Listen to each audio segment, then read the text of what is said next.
واحد قومی نصاب تحریک انصاف کی حکومت کا ایک منصوبہ ہے جس کے تحت وہ ملک کے تمام اسکولوں میں بشمول مدرسوں کے ایک ہی نصاب رائج کرنا چاہتے ہیں۔ ان کا کہنا یہ ہے کہ آج کل کا تعلیمی نظام بہت امتیازی ہے، ان میں کچھ ایسی تعلیم ہے جس کے بعد طالب علموں کے سامنے دنیا کھل جاتی ہے، مواقع مل جاتے ہیں، اور کچھ ایسے ہیں کہ جن کے آگے کچھ ان کے مواقع نہیں کھلتے اور وہ ان کی تعلیم بے مانی جاتی ہے۔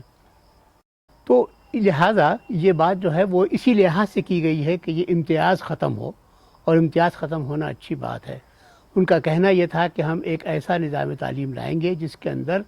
مدرسے کے جو گریجویٹ ہیں وہ بھی معاشرے کے اندر بہت یوزفل کام کرنے کے قابل ہو سکیں۔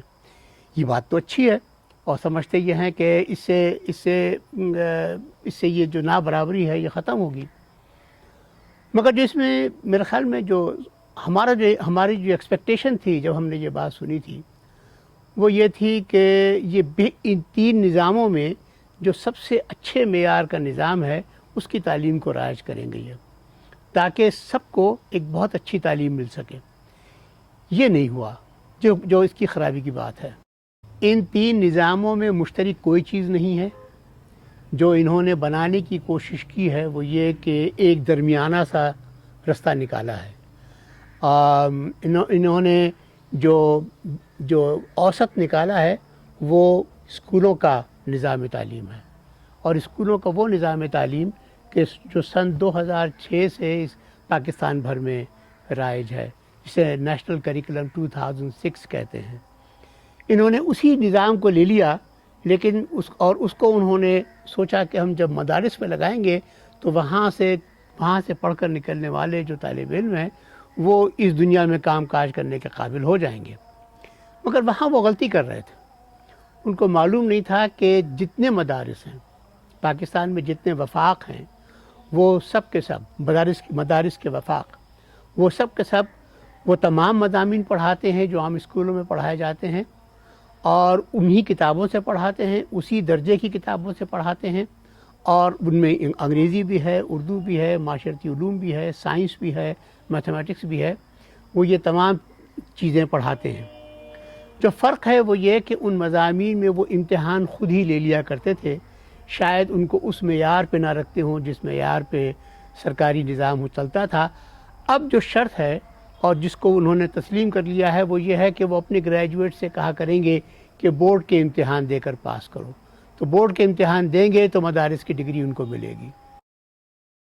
اچھا، بورڈ کے امتحان جو ہمارے ہاں ہوتے ہیں وہ کوئی ایسے نہیں ہے کہ جن سے مدارس گھبرائیں، اس وجہ سے کہ بورڈ کے امتحانوں میں عام طور پہ جس طریقے سے سوال دیے جاتے ہیں وہ رٹنے پہ آمادہ کرتے ہیں طالب علموں کو، اور رٹنے کا فن جو ہے وہ مدارس کے طالب علموں کو بہت اچھا آتا ہے، جس کی بنیاد کے اوپر ان کا یہ خیال ہے کہ شاید میتھمیٹکس میں، شاید سائنس میں ان کو بہت محنت کرنی پڑے، لیکن اور شاید سائنس میں بھی نہیں، کسی بھی مضمون میں وہ نہایت آسانی کے ساتھ ان تمام چیزوں کا امتحان دے کر پاس کر لیں گے۔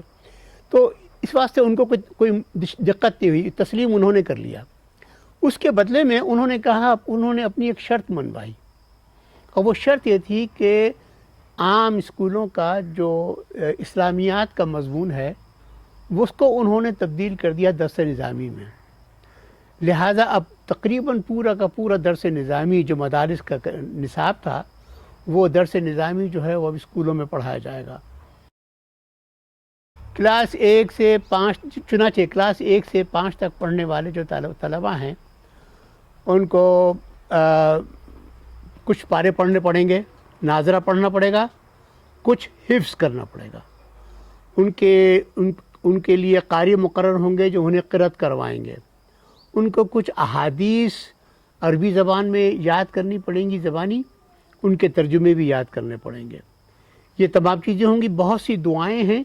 جو ان کو یاد کرنی پڑیں گی، جو نماز کے لیے دعائیں ہیں، جو اس کے علاوہ دعائیں ہیں، جو کلمات ہوتے ہیں وہ تمام کلمے وغیرہ تمام ان کو یاد کرنے پڑیں گے۔ تو اس لحاظ سے عام طلباء کے اوپر جو فرق پڑے گا وہ یہ پڑے گا کہ پہلے جو اسلامیات یہاں اسکولوں میں ہوتی تھی اس سے تھوڑی سی زیادہ اسلامیات ہوگی، تھوڑی سی زیادہ پہلی دوسری جماعت تک، لیکن جیسے جیسے آگے بڑھتے جائیں گے ویسے ویسے اسلامیات کا اور درس نظامی کا جو وہ ہے مجموعہ وہ بڑھتا چلا جائے گا۔ میں مثال لیتا ہوں، اس وقت میں نے دیکھا کہ 2 مدارس نظام ایسے ہیں وفاق، ایک تنظیم المدارس اور دوسرا رابطۃ المدارس۔ ان کا میں نے پہلی سے 5ویں تک کا نصاب دیکھا تو معلوم ہوا کہ ان کے ہاں جو ناظرہ ہے وہی نئے نظام کے اندر ناظرہ ہے، وہ پہلے میں بھی شاید وہی تھی کہ انہیں 5 جماعتوں تک پورے قرآن شریف کا ناظرہ ختم کرنا ہے، انہیں حفظ کرنا ہے بہت سی چیزیں، انہیں نماز پڑھنا ہے، انہیں کلمات یاد کرنے ہیں، انہیں درود یاد کرنے ہیں وغیرہ وغیرہ۔ لیکن میں نے دیکھا کہ ان میں سے کسی میں بھی حدیثوں کی تعلیم نہیں تھی کہ انہیں حدیث یاد کرنی پڑیں گی، جبکہ جو نیا سسٹم جو واحد قومی نصاب میں پہلی جماعت سے ہی حدیث کو یاد کرنا اور اس کو حفظ کرنا جو ہے وہ شامل ہو گیا ہے۔ اس پہ انہوں نے یہ جو تمام احادیث کی تعلیم ہوگی اس کے بارے میں انہوں نے احتیاط کی ہے کہ لکھا ہے کہ مستند اور صحیح احادیث ہوں، اور صحیح احادیث کا ان کا مطلب ہوتا ہے کہ جو بعض 1-2 کتابوں کے اندر احادیث ہیں وہی ہوں۔ میرا خیال یہ ہے کہ اس پہ تو اختلافات اتنے زیادہ نہیں ہوں گے کیونکہ ان احادیث پہ اتفاق ہے۔ جو اختلاف ہوگا آگے جا کے جب 6ٹھی جماعت کے بعد اسلامیات چلتی رہے گی، اس کے باوجود کہ یہ سب کچھ ختم ہو گیا، قرآن شریف کا ناظرہ ختم ہو گیا، نمازیں ختم ہو گئیں، دعائیں ختم ہو گئیں اور تھوڑا بہت حفظ ختم ہو گیا، اس کے بعد تفسیر آئے گی۔ جب تفسیر آئے گی تو اس کے اندر تفسیریں جو ہے وہ مختلف جو اسکولز آف تھاٹ ہیں ان کی الگ الگ ہوتی ہیں، اور پھر وہاں پہ جا کے اگر انہوں نے تفسیر بیان کرتے ہوئے وہ چیزیں چھیڑی کہ جو اختلافی بن جاتی ہیں تو پھر شاید فرقہ واریت جو ہے وہ وہاں تک پھیلے۔ اس وقت تک جو صورتحال ہے پہلی سے 5ویں جماعت تک اہل تشیع تو مکمل متفق ہیں، اور واحد قومی نصاب میں جو کچھ بھی انہوں نے کہا ہے وہ اس کے اوپر متفق ہیں، لیکن میرا یہ خیال ہے کہ جب آگے جا کر بڑی کلاسوں میں یہ دیکھیے کہ اسلامیات جو ہے وہ صرف 6ٹھی جماعت سے 10ویں تک ہی نہیں ہے، وہ 12ویں تک بھی ہے، 14ویں تک بھی ہے، 16ویں تک بھی ہے، ایم اے کرنے تک 16 جماعتیں پڑھنے تک اسلامیات چلتی رہے گی، پڑھنا پڑے گا۔ آپ کو یاد ہوگا کہ پنجاب حکومت نے ابھی ایک فیصلہ کیا ہے کہ پنجاب گورنر نے کہ ناظرہ قرآن اور قرآن شریف کی تعلیم جو ہے وہ ایم اے تک چلتی رہے گی، جو اگر ایم اے پی ایچ ڈی تک چلتی رہے گی، جو قرآن کی تعلیم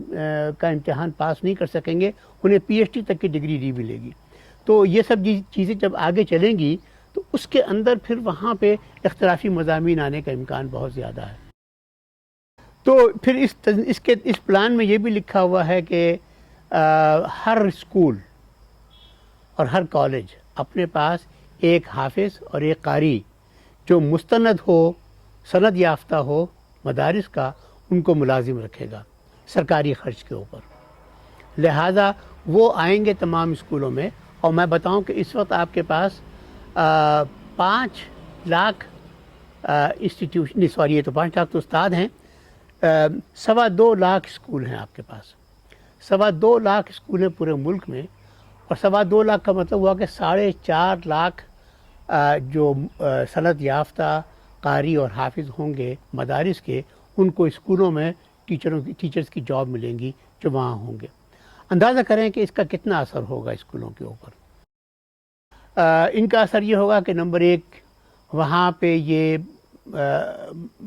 جو اسکولوں کے اندر نہ صرف یہ کہ مذہبی روش بہت زیادہ ہوگی جس کو کہ یہ سمجھتے ہیں کہ اچھی چیز ہے، مگر اس کے ساتھ ساتھ جو اختلافی چیزیں ہیں مذہبی طور پہ ان کی طرف بھی رجحانات بہت بڑھیں گے۔ میں سمجھتا یہ ہوں کہ طالب علموں کی سوچ کے اوپر اور اساتذہ کی سوچ کے اوپر، دونوں کی سوچ کے اوپر یہ جو سند یافتہ قاری اور حافظ اسکولوں میں جا کر تعلیم دیں گے ان کا اپنی جگہ پہ اثر ہوگا۔ ضیاء الحق کے زمانے میں جو اسلامائزیشن ہوئی تھی وہ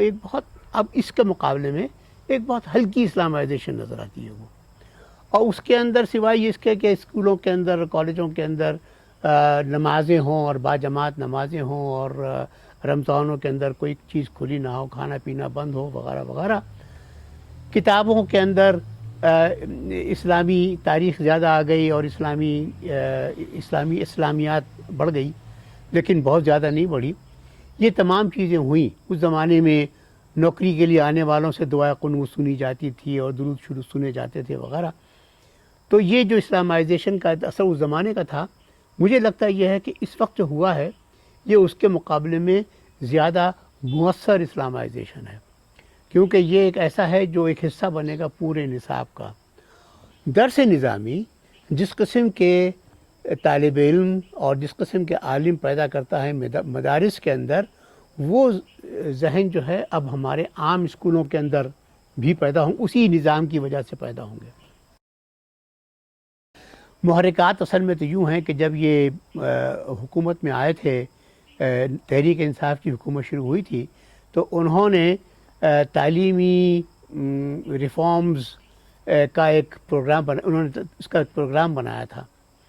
اور اس کا نام تھا ایجوکیشنل ریفارم فریم ورک۔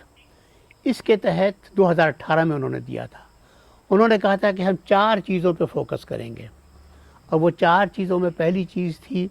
کہ یہ جو بچے اسکولوں میں نہیں جاتے، تقریباً 25,000 بچے اسکولوں میں نہیں پڑھنے جاتے، ان کو ہم اسکولوں میں داخل کروائیں گے، یعنی طالب علموں کی تعداد بڑھائیں گے۔ اور یہ ضروری ہو گیا تھا کیونکہ آئین میں یہ لکھا ہوا تھا، آرٹیکل 25A جو ہے اب تعلیم کو لازمی قرار دیتا ہے اور ریاست کی ذمہ داری قرار دیتا ہے، اور پچھلی حکومتیں اس سے بچتی رہی ہیں، نہیں کرتی رہی پورا وہ۔ اب اس کے تحت وہ انہوں نے کہا کہ یہ ہمارا ایک ٹارگٹ ہے کہ ہم یہ کریں گے۔ دوسرا انہوں نے کہا کہ ہم یہ کریکلم لگائیں گے، یونیفارم کریکلم لگائیں گے اسکولوں کا، یکساں کریکلم نصاب رائج کریں گے۔ تیسرا انہوں نے یہ کہا کہ وہ جو ہے وہ تعلیم کی جو کوالٹی ہے اس کو بہتر کریں گے، تعلیمی معیار کو بہتر کریں گے۔ اور چوتھا یہ تھا کہ وہ ٹیکنیکل اور ووکیشنل ایجوکیشن کے اوپر توجہ دیں گے۔ اب جو مسئلہ ہے وہ یہ ہے کہ 25 لاکھ بچوں کو اسکولوں کے اندر بھیجنا اور تعلیمی معیار کو اونچا کرنا، اس کے تمام لوازمات پورے کرنا، اور اس کے بعد ٹیکنیکل ووکیشنل ایجوکیشن کو اسکولوں میں رائج کرنا، ان سب کے لیے بہت بڑی فائنینشیل انپٹ چاہیے۔